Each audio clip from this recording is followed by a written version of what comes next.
Reddit user OlliePumpkinTree says, "It all started when I was about 7 months pregnant with my daughter. I was asleep in my bed with my husband. Suddenly I woke up and looked out the doorway to our room. I saw a toddler who I thought was our 2-year-old son walk in front of the doorway, dragging a blanket behind him, and then walk away into the laundry room. I instantly got chills and the hair on my neck was standing on end, but I figured it was just our little guy sleepwalking like his dad used to do as a child. I woke up my husband and asked him to go get our son and take him back to his bed. He looked puzzled but got up and went into the laundry room. 'Jaden isn't in there, sweetheart,' he said. I was baffled. I had been watching the laundry room entrance the whole time. I hadn't seen him leave. My husband went to our son's room across the house, and there he was, sound asleep, under the blankets in his bed. Eerie. I dismissed this occurrence as pregnancy brain and went on with my life. But wait, there's more.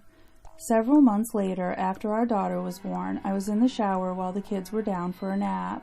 I was rinsing out my hair when I heard footsteps, little running footsteps. I opened my eyes, heard a giggle, and saw a little boy, not in the clothes my son was wearing, in a red shirt and jean shorts, running across my bathroom into the closet.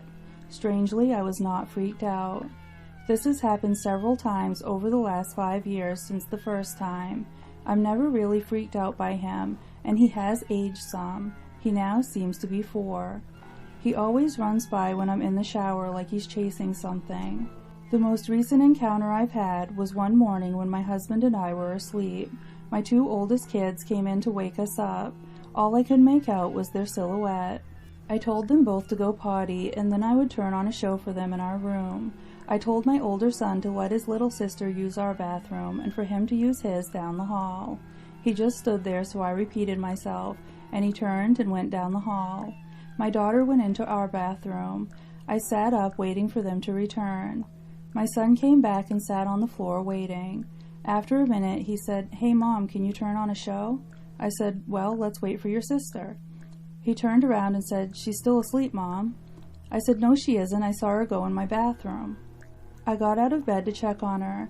I got to the bathroom and it was empty. I quickly went to her room and there she was, asleep. I'd been watching the whole time since my son had come in and who I thought was my daughter. Since then, I hear little footsteps all the time, upstairs if we're all downstairs, or in the hallway when I'm around the corner, and my kids are napping.